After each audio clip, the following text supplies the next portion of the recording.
오늘은 망자의 한이 나를 괴롭힌다라는 제목을 가지고 하나님 말씀 증거하겠습니다. 그래서 이제 두 번째 시간인데 지난주부터 한국인의 복음이라는 주제 시리즈를 가지고 우리가 예수님을 믿지만 한국인이기 때문에 자연스럽게 빠져있는 어떤 문화와 논리들을 우리가 살펴보고 있습니다.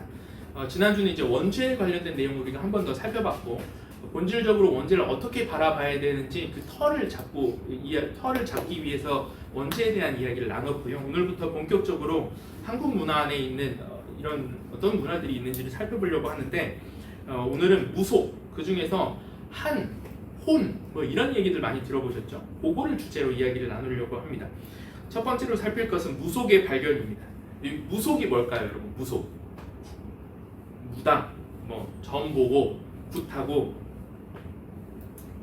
무슨 그런 게 무속 아닙니까? 맞아요. 그런데 왜 점을 보고 굿을 할까요? 점을 보고 굿을 하는 이유는 한을 품고 죽은 자의 혼이 나에게 영향을 미쳐서 우리의 삶에 어떤 일들이 벌어지는데 그걸 해결해야 된다. 이게 무속의 기본적인 틀, 논리거든요. 그래서 어떻게 해야 되냐고 이야기하냐면 한을 가지고 한을 품고 있는 그 혼의 이 한을 풀어줘야 된다, 이렇게 얘기를 하는 거예요. 그래서 여러분 영화 같은 데 보면 굿하는 장면, 뭐 음식을 차려놓고 뭐 무당이 칼이나 막 창 같은 거 갖고 와서 막 악기를 막 떨쳐내려고 하고 춤추고, 이 모든 게 결국 어떤 논리로 이어지냐면 우리 인생의 모든 고통이 어디로부터 온다고요? 망자의 혼으로부터 온다. 한을 품고 죽은 망자의 혼으로부터 온다. 그걸 어떻게 다루는지에 따라서 인생에 복이 오느냐 안 오느냐가 결정된다, 이렇게 믿는다는 거예요. 근데 오늘 말씀은 뭐라 이야기하냐면 그런 짓 하지 마라. 9절부터 12절까지 말씀입니다. 같이 한번 읽어보겠습니다. 시작.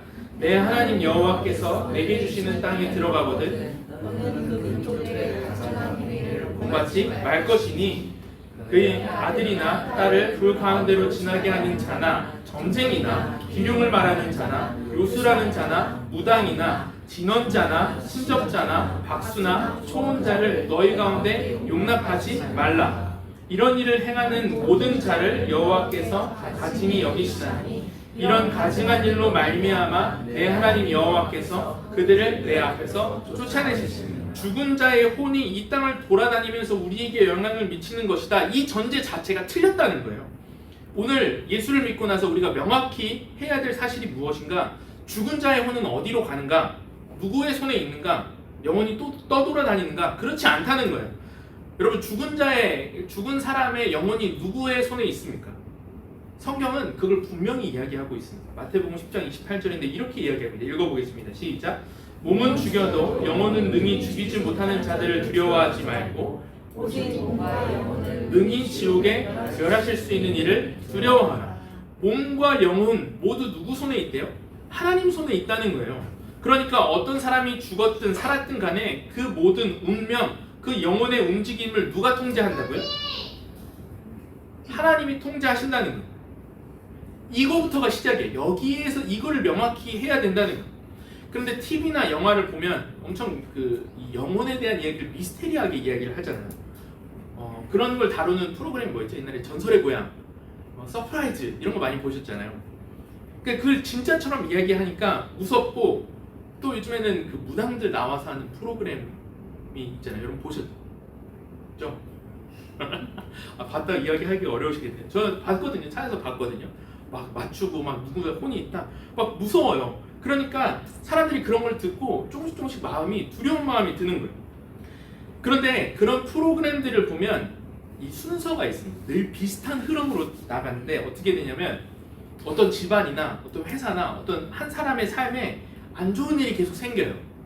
누군가 아프고 누군가 사고를 당하고 가족끼리 갈등이 생기고 막 사업이 안 되고 꿈에 막 그러면서 누가 나타나는 거예요.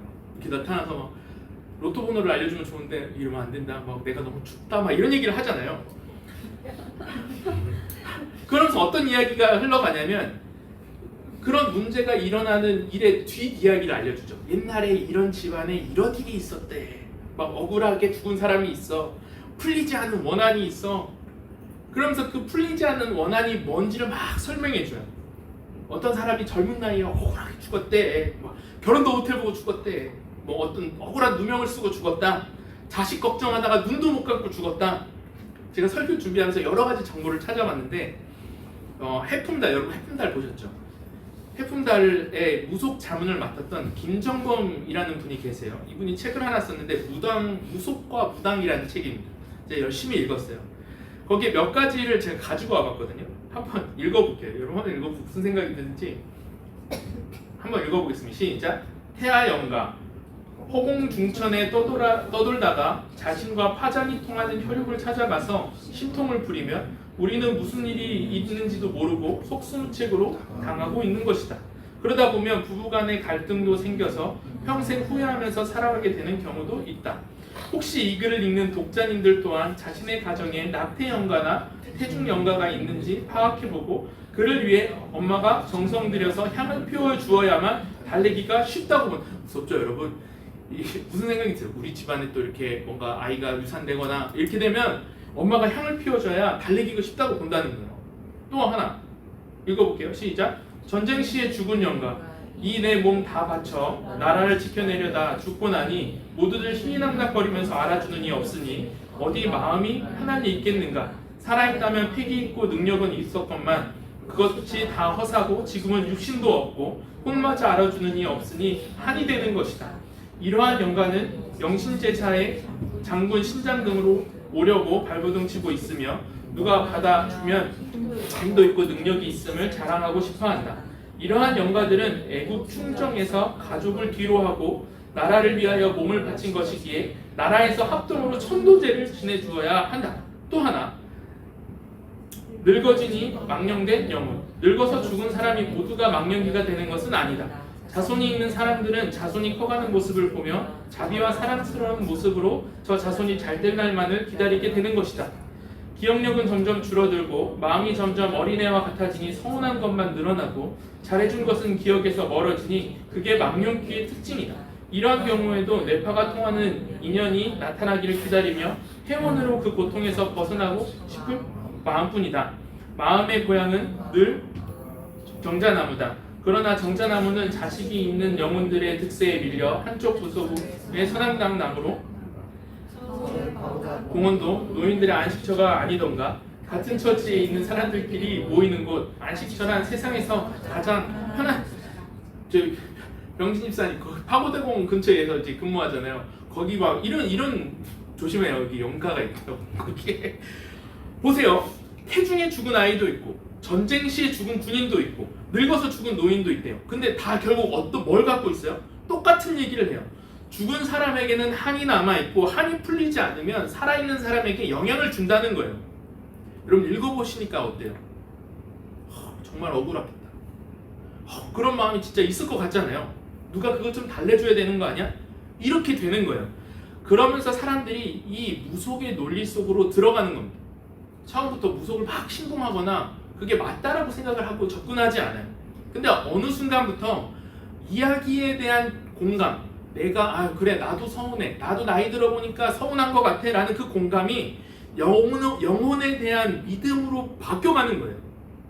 그래서 정말 안타깝네 라고 끝나야 되는데 정말 떠돌고 있을 것 같아 로 넘어가는 거죠.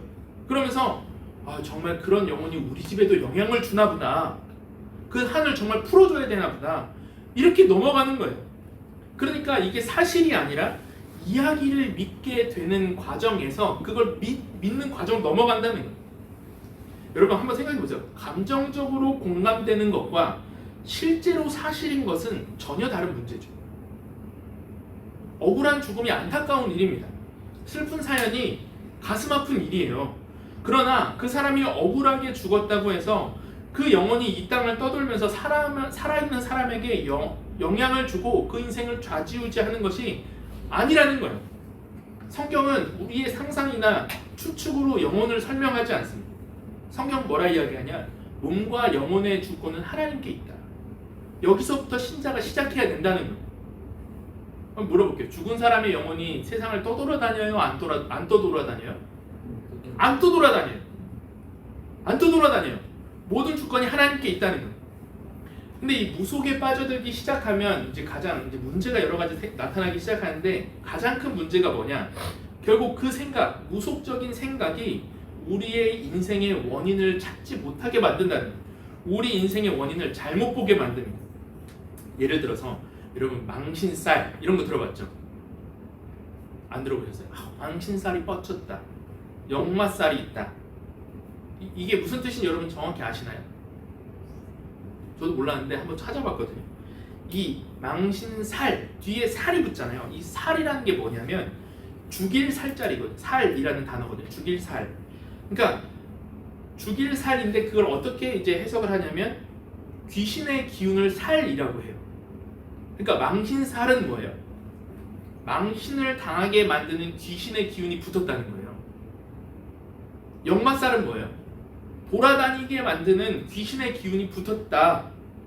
그러니까 내가 안 돌아다니고 싶은데 귀신의 기운 때문에 난 돌아다닌다는 거예요.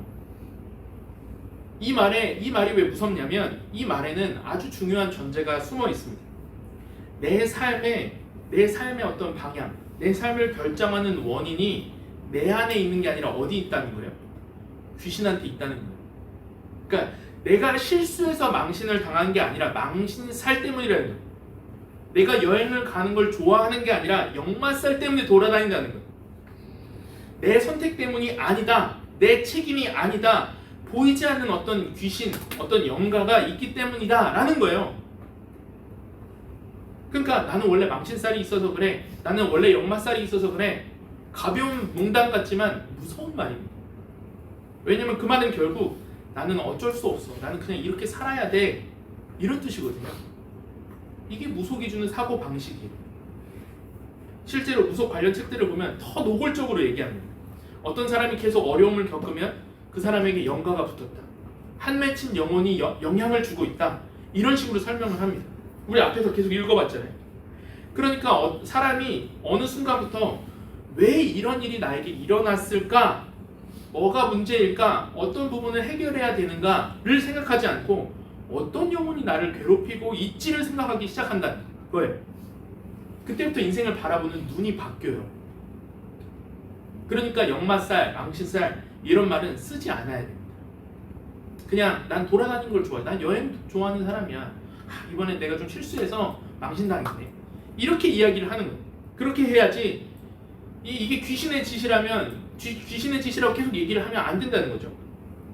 그러니 내 인생에 한번 좀 이어서 이야기를 해보면 내 인생을 결정하는 게 귀신이라면 내 인생의 문제를 해결하는 것도 그러면 결국 무슨 문제로 이어져요?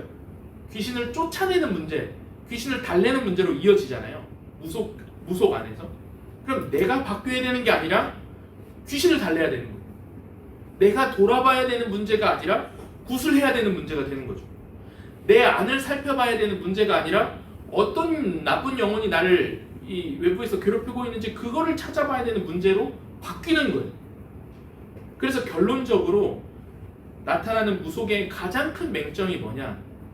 무속 안에는 내가 없어요. 세상에 나타나는 모든 안 좋은 일과 문제의 원인이 뭐예요? 귀신이라는 거예요. 누가 없어요? 내가 없어요. 그게 맹점이에요. 보세요. 부부가 싸웠어요. 왜 싸워요? 무속은 어떻게 얘기하죠? 한 맺힌 아까 애기 영가가 와서 니네가 이렇게 싸우는 거야. 사이를 갈라놓는다는 거야. 근데 여러분 실제로 왜 싸웁니까? 부부가 왜 싸워요? 누군가 상처 주는 말을 했을 수도 있겠죠. 어떤 오해가 있을 수도 있죠. 서로 자기 주장만 하면서 싸울 수도 있죠. 근데 그걸 못 보게 하는 거예요. 못 보는 거예요. 전부 누구 때문이에요? 애기 영가 때문이라는 거예요. 취업이 안 돼요. 왜 안 되죠? 무속에서 뭐라 얘기해요? 조상을 잘 안 모셔서 그래요. 근데 안 되는 실제 이유가 무엇입니까? 면접 준비가 부족했을 수도 있고 내 실력이 부족했을 수도 있고 혹은 회사가 원하는 어떤 스펙이나 그 업무와 내가 준비했던 스펙이 맞지 않을 수도 있죠. 근데 무속은 조상의 한 때문이래요. 정작 돌아봐야 될 내 자신을 못 보게 만든다는 거예요. 사업이 안 돼요. 왜 안 돼요? 시장 상황을 잘 판단하지 못했을 수도 있죠. 아니면 준비가 부족했을 수도 있어요. 아니면 무리하게 투자를 했을 수도 있죠. 근데 무속에서는 어떤 영이 너한테 붙어 있어서 그래. 이렇게 얘기를 한다는 거예요. 이렇게 되면 사람은 점점 객관성을 잃어버려요. 문제의 원인을 잘못된 곳에서 찾다 보니까 해결책도 잘못된 곳에서 찾는 거예요. 그래서 무속에 빠진 사람은 점점 자신을 돌아보지 않게 됩니다. 회개가 없어요.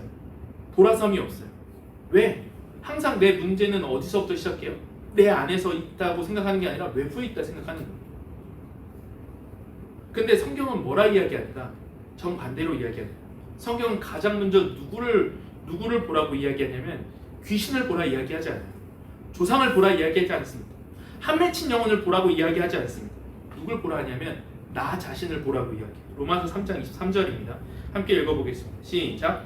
모든 사람이 주를 보아하였으되 하나님의 영광에 이르지 못하더니. 그럼 내가 누구래요? 죄인이래요. 나는 어떤 사람인가? 하나님 앞에서 나는 어떤 존재인가? 성경은 그거부터 시작해요.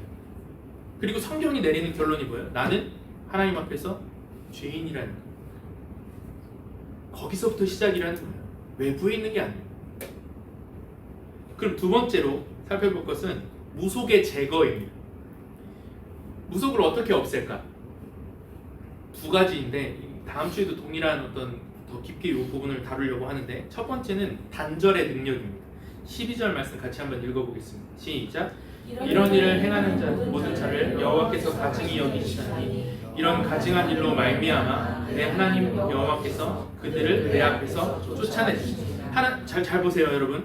하나님께서 뭘 말씀하고 계세요? 너희들이 가나안 땅에 들어갔을 때 가증한 일을 행하는 사람이 있을 거란 얘기예요. 근데 그걸 누가 쫓아내신대요? 그 사람들을 하나님께서 쫓아내신다는 거죠. 하나님이 하실 일을 보여주고 있어요. 하나님이 너희들 그런 거 하지마 이렇게 말하지 아니하시고 하나님 여호와께서 그들을 네 앞에서 쫓아내시는 일을 하게 될 거라는 거예요. 그렇다면 오늘 우리의 삶도 마찬가지입니다.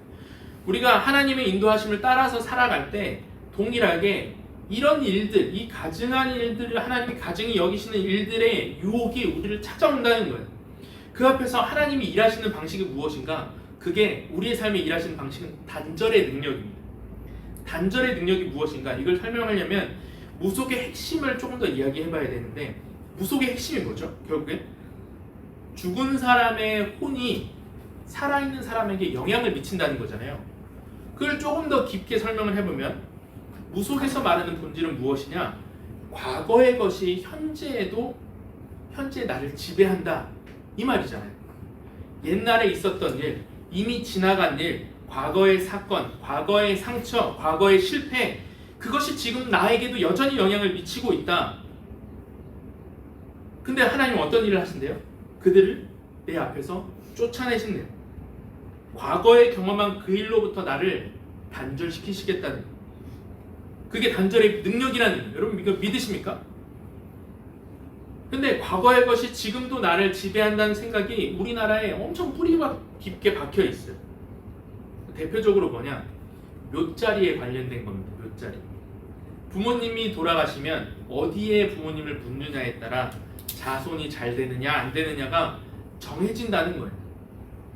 그래서 여러분 이제 납골당이나 이런 데 가보면 10년에 한 구자 해서 그 높이에 따라서 금액이 다르잖아요. 이렇게 사람이 딱 눈높이 딱 맞춰서 있는 데는 얼마예요? 가격 부르는 게 값이죠. 뭐 지역 안에서 뭔가 그런 걸 하지만 부르는 게 값이에요. 밑으로 가면 이것도 층수가 있어. 그렇죠? 그 다음에 또 묘지 땅 하는 거. 요즘에는 뭐 보면 그 이렇게 돌로 이렇게 만들어서 이 봉안을 하게끔 해놓은 그런 데도 있지만 사람을 이렇게 직접 이렇게 매장할 수 있게 해놓은 것도 있잖아요. 그런 데는 뭐 금액이 상상을 초월해요. 그 얼마 안 할 것 같지 아르마. 이게 그런 부분들에 대해서 잘 접하지 못했는데 몇 천만 원 금방 훌쩍 넘어가요. 이게 한국을 지배하는 하나의 철학이거든요. 이 오그라 기조라는 사람이 쓴 한국은 하나의 철학이라는 책에 이런 내용이 있는데 같이 한번 읽어보겠습니다. 시작. 죽은 자는 자기 목자가 형편에도 선자에게 고통을 준다. 왜 우리 괴로가 하여 뼈의 상태가 나빠지며 자신에게 재앙을 주며 분노를 호소한다. 한전처럼 뼈에게 무슨죄를 따라 뼈에 지침을 쓰고 때로는 묘를 파헤쳐서 뼈의 상태를 나아가서는 이상하기도 합니다. 한국에서는 양택보다도 동택에 관한 풍수가 더 성행하였고 지금도 그러하다. 저도 이런 모습을 많이 봤는데 여러분 이제 내가 사랑하는 가족이 누군가 돌아가시잖아요. 그러면은 그때 사람의 마음이 진짜 약해지거든요. 어떤 마음이 들어요? 살아있을 때 못해준 거 돌아가실 때라도 잘해드리자. 그렇게 미안한 마음들이 많이 들어요. 그러면서 이제 이 돌아가실 때 염을 할 때나 쓰는 의복 혹은 관, 그다음에 납골함 뭐 이런 거 그런 것들 좋은 거 가장 좋은 걸로 해주십시오. 이렇게 한단 말이에요. 살아계실 때나 잘했지. 그래서 신앙생활을 잘하시는 분도 이 문제가 닥치면 새벽에 나와서 주님 좋은 묘자리를 찾게 해주십시오 이렇게 기도한다고요. 이게 무슨 짬뽕이에요. 이상하게 섞이는 거죠. 에이 목사님 시대가 어느 때인데 그런 게 아직도 남아있습니까? 그런 생각이 없어진 것 같죠? 근데 여러분 이게 아직도 남아있어요. 왜냐면 얼마 전에 흥행했던 영화 파묘 여러분 보셨어요? 안 보셨죠? 그래 예수 믿는 사람이 그런 걸 왜 봐? 목사만 봐야지. 저 봤거든요. 왜냐면 이거 준비하면서 제가 봤어요.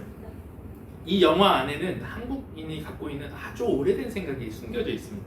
묘자리가 잘못되면 후손이 고통을 당한다. 그러니까 이게 묘자리가 에이스가 아니라는 거죠. 이게 물 흐르고 촉촉하다. 자손이 막 잘 안 된다. 거기 그 영화에서는 그거에 뭘 같이 넣은 거냐면 일제 단맥설이에요. 독립운동을 같이 넣었거든요. 일제 단맥설이 뭐죠? 우리나라 이렇게 호랑이 모양으로 생겼잖아요. 이렇게 생겼는데 우리나라의 그 호랑이의 어떤 척추나 이런 모양, 뼈의 모양을 따라서 전기가 흐르는데 일제 강점기에 일제가 그걸 막기 위해서 다 그 전기가 못 통하게끔 말뚝을 박았다는 거예요. 그래서 우리나라의 민족 전기가 끊어졌다. 그래서 우리나라가 망했다. 그게 누구 탓이다? 일본 탓이다. 일제 단맥설에 대해서 제가 글을 하나 갖고 왔는데 같이 한번 읽어볼게요. 시작. 일제가 비맥이 흐르는 상 정상에 수많은 철심을 박아서 중동국과 대일본을 하나는 자로 세우셨다. 그래서 민족을 끊었다. 식민지 시대에 일제가 조사의 정리를 하고 미국의 생명을 끊었다. 그래서 우리나라가 망하게 되었다. 우리나라가 왜 망했다고요? 일제가 철심 박아서. 그러면 이제 우리나라가 다시 부강해지려면 뭘 해야 돼요? 철심을 뽑아야지. 여러분 이게 무속으로 들어가는 생각이에요. 이런 걸 보면 이 파묘란 영화 안에 들어있는 장치들이 보이기 시작하는데 이어서 한번 읽어보겠습니다. 시작. 일제 전기를 끊기 위해 전국 곳곳에 쇠말뚝을 꽂았다는 것으로 이 영화의 주요 고영근, 유아림, 윤봉길, 독립운동가의 이름을 차용했다는 점, 이들이 타고 타는 자동차 번호판의 숫자가 0801, 0301이라는 점, 풍수사 100원짜리 동전의 이순신 장군 얼굴 모습 등이 화제가 됐다. 이런 한일 메시지는 관객들을 다시 영화관으로 끌어들여 반복해서 영화를 보게 하였다. 무덤에서 나온 험한 것이 일본의 요괴 정령, 아직도 전쟁 중인 전쟁의 신이라는 점도 의미심장하다. 죽어서도 전쟁 중인 신, 반성할 줄 모르고 식민 지배를 미워하고 역사 왜곡을 일삼는 일본의 우익들의 뿌리처럼 보인다.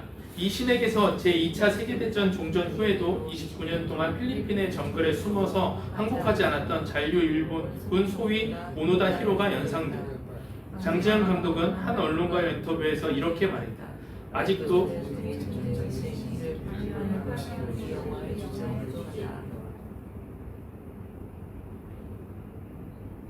일제가 식민 지배를 했죠.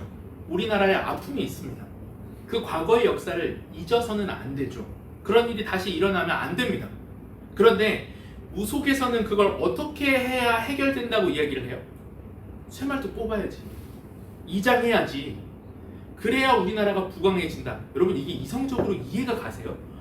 전 이거 보면서 좀 웃었어요. 우리나라가 일제에 대한 아픔을 가지고 있고 우리나라가 부강해지려고 하면 쇠말뚝 뽑아야지. 문제는 몇 자리 옮기는 게 아니에요. 쇠말뚝 뽑는 게 아니라니까요.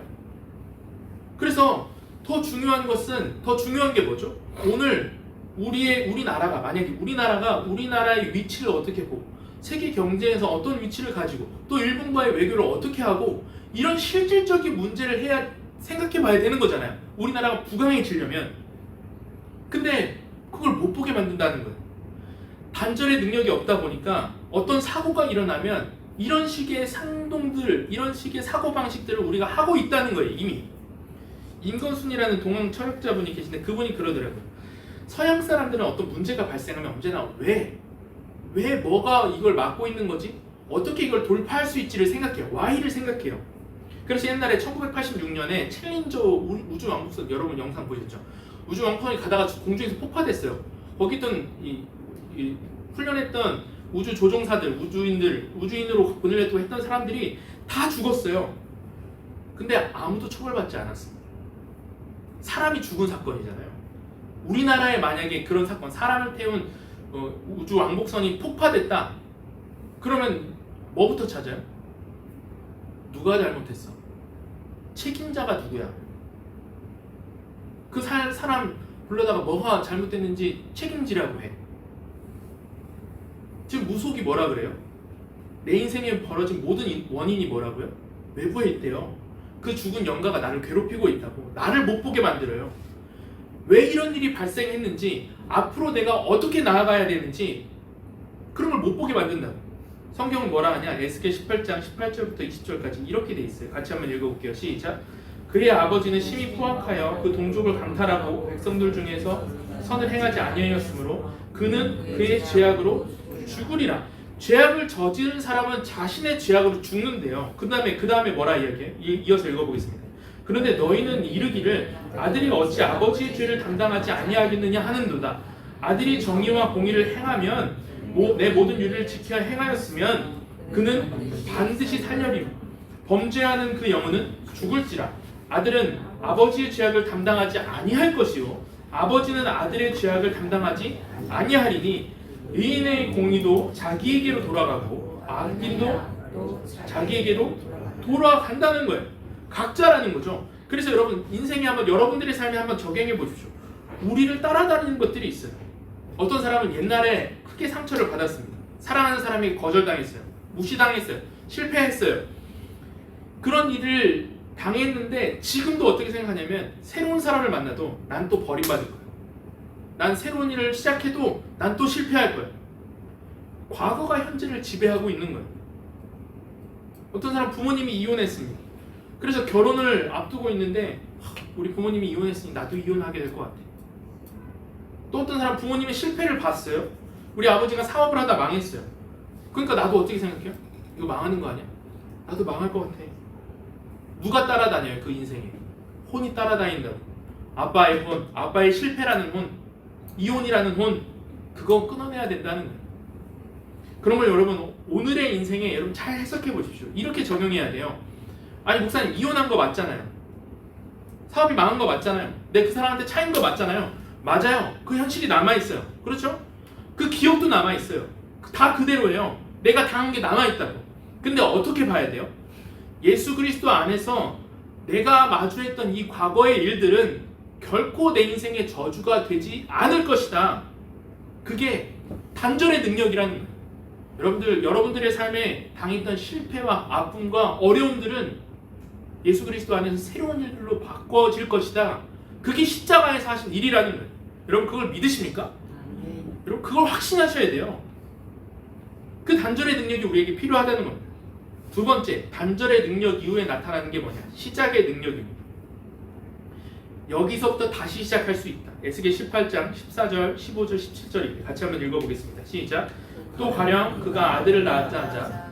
그 아들이 그 아버지가 행한 모든 죄를 보고 두려워하여 그대로 행하지 아니하고 산 위에서 재물을 먹지도 아니하며 이스라엘 족속의 우상에게 눈을 들지도 아니하며 이웃의 아내를 더럽히지도 아니하며 손을 금하여 가난한 자를 압제하지 아니하며 별리나 이자를 받지 아니하여 내 규례를 지키며 내 율례를 행할진대 이 사람은 그의 아버지의 죄악으로 죽지 아니하고 반드시 어떻게 한대요?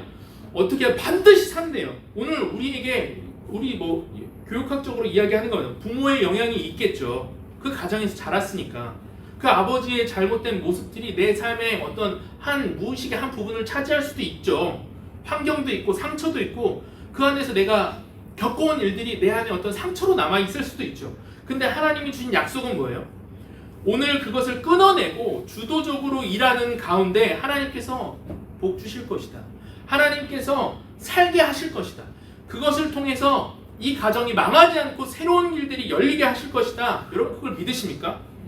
그걸 믿는다면 여러분 주도적으로 달려들어야 돼요. 우리 아버지가 술주정뱅이였어요. 감옥에 갔어요. 뭐 어떤 일들이 있었어요.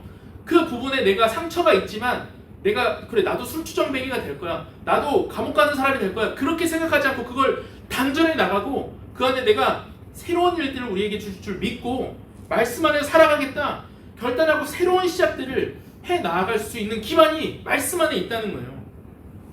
제가 그래 실제로 그런 사람들을 많이 봐요. 미국에 대통령 있죠.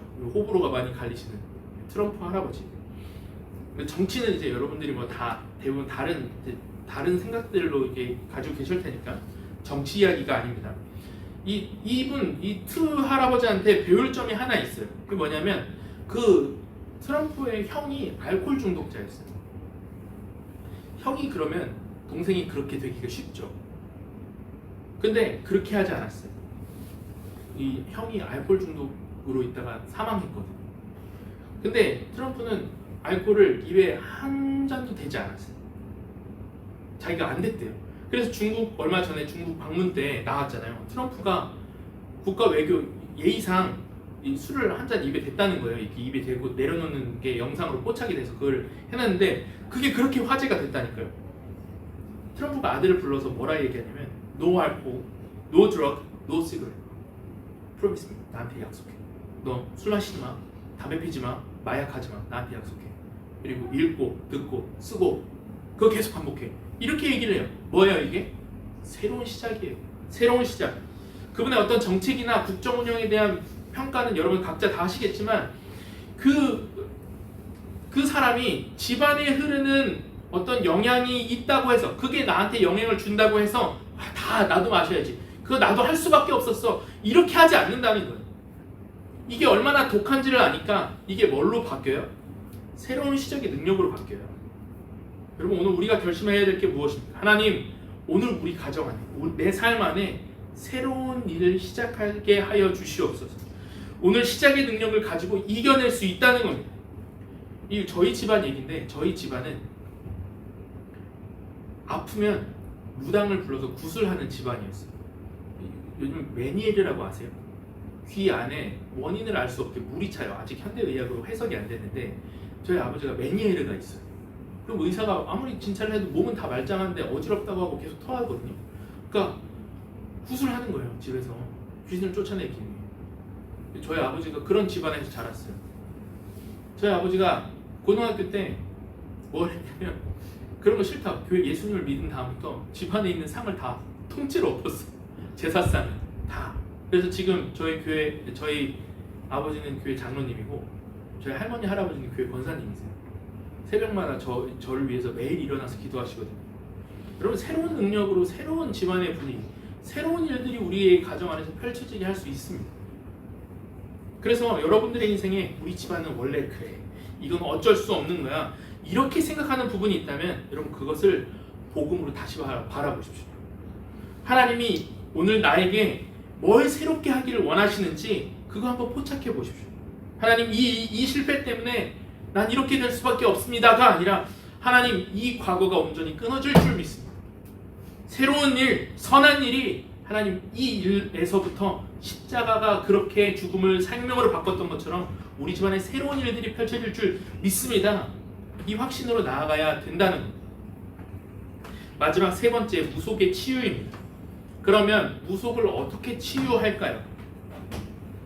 여러분 무속의 세계관을 조금 간단하게 정리를 하면 이런 거예요. 이 땅에는 이 세상에는 풀리지 않는 한이 있고 그 한이 살아있는 사람을 괴롭힌다는 거죠. 그래서 무속에서 가장 중요한 일이 뭐냐면 해원이에요. 해원, 원통함을 해결해 주는 거, 한을 푸는 거, 억울함을 풀어주는 거. 원통함을 달래주는 것. 그러니까 죽은 자의 한을 풀어줘야 산 사람도 산다는 거죠. 그러니까 무속에서 이야기하는 궁극적인 문제는 한입니다. 귀신이 아니라. 근데 성경은 이 한을 가지고 전혀 다른 이야기를 보여주거든요. 창세기 3장 11절부터 15절까지 우리가 잘 아는 말씀인데 같이 한번 읽어볼게요. 시작. 이르시되 누가 너의 소스를 내게 알렸느냐 내가 내게 먹지 말라 한 명한 그 나무의 열매를 내가 먹었느냐? 아담이 이르되 하나님이 주셔서 나와 함께 있게 한 여자 그가 나무의 열매를 내게 주음으로 내가 먹었나이다. 여호와 하나님이 여자에게 이르시되 여자가 이르되 뱀이 나를 꿰므로 내가 먹었나이다. 여호와 하나님 내가 이렇게 하였으니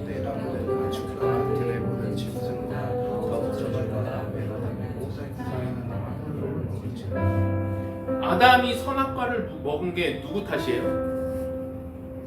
하나님이 주신 여자 하와. 하와는 누구 탓이래요? 뱀. 근데 결국 그렇게 얘기하고 어떻게 됐어요? 에덴에서 쫓겨났어요. 얼마나 억울해요 여러분. 이게 한이 안 되겠습니까? 내가 잘못한 게 아닌데.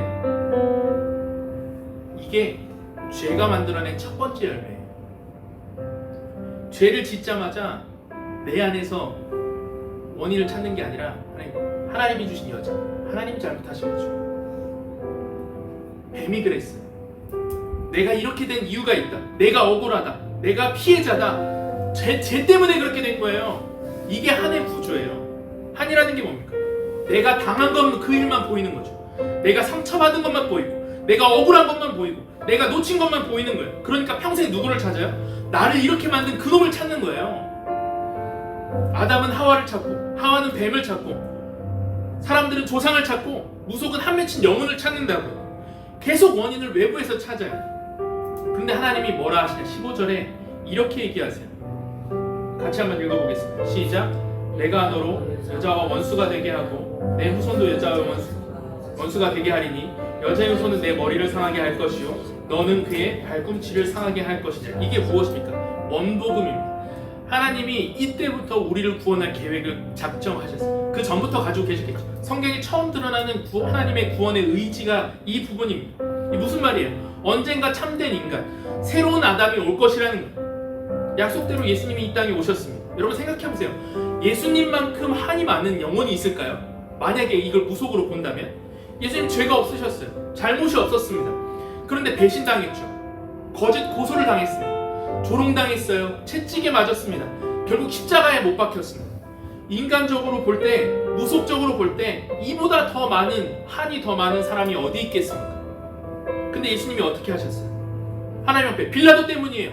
로마 때문입니다. 저 가룟 유다가 잘못한 거예요. 그렇게 말씀하셨어요? 그러지 않으셨어요.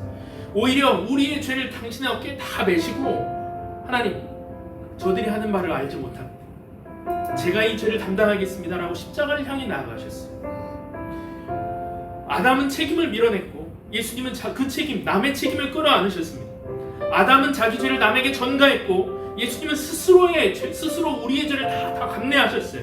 그래서 십자가는 단순히 죄사함의 사건, 그 단순한 얘기가 아니에요. 인류가 만들어온 모든 한과 원망과 억울함과 한의 사슬을 끊어낸 사건입니다. 왜냐하면 내가 하나님 앞에서 내가 받아야 될 마땅한 심판, 그마저도 주님께서 다 가져가셨기 때문에 우리가 그렇게 구원을 받은 존재라면 우리는 확신할 수 있습니다. 더 이상 내 안에, 내 삶에 나를 붙들고 있는 한은 없어요. 내 삶에 일어나는 이 어렵고 억울하고 이해되지 않은 일들은 더 이상 내 조상의 한도, 죽은 자의 한도, 억울한 영혼의 한도 아닙니다. 심지어 내가 받아야 될 마땅한 저주까지도, 그 심판조차 십자가에서 주님께서 담당하셨으니 오늘 우리가 당면하는 이 문제는 한이 맺혀서 생기는 그런 일이 아니라, 한이 맺힐 일이 아니라 우리에게 더 좋은 것을 주시기 위한 하나님의 축복의 과정이며 우리를 연단시키기 위한 하나님의 인도하심이라는 것. 그러므로 여러분, 성도들은 한을 푸는 사람이 아니라 십자가로 인해 자유를 얻은 사람들입니다. 한을 달래며 사는 사람이 아니라 은혜를 붙잡고 은혜를 누리며 사는 사람이에요. 그래서 여러분, 그 사람이 죽으면 우리나라에서 이렇게 이 상여 나갈 때 뭐라 해요? 이제 가면 언제 오나 배워야 하잖아요. 언제 오긴 언제 와야 못 오지. 성경에서는 전혀 다른 이야기를 해요. 우리 찬송가도 천성을 향해 달려가잖아요. 바울이 뭐라 해야 돼요? 내가 표대를 향해 달려가. 여러분, 한때에 그렇게 주저앉아 있는 게 아닙니다. 성경적인 세계관은 하나님이 주신 나라를 누리며 그 나라를 향해 달려가는 거예요. 그래서 여러분, 이 은혜 안에 우리가 머물렀으면 좋겠습니다. 무속이 주는 여러 가지의 그 탓하는 그 상황에 여러분 안주하지 마시고 은혜 안에서 과거를 끊어내고 오늘 하나님이 주신 새로운 삶을 시작하고 하나님께서 주시는 하나님 새로운 은혜들을 붙잡기 위해서 달려가고 그 안에서 주시는 새로운 축복을 누리며 또 그것을 우리 자녀들에게 또 우리 주변 사람들에게 보여주며 살아가는 저와 여러분들이 되시기를 주님의 이름으로 축원합니다. 시간 우리 다 함께 자리에서 일어나셔서 내 안에 가장 귀한 것 함께 찬양하고 기도하겠습니다.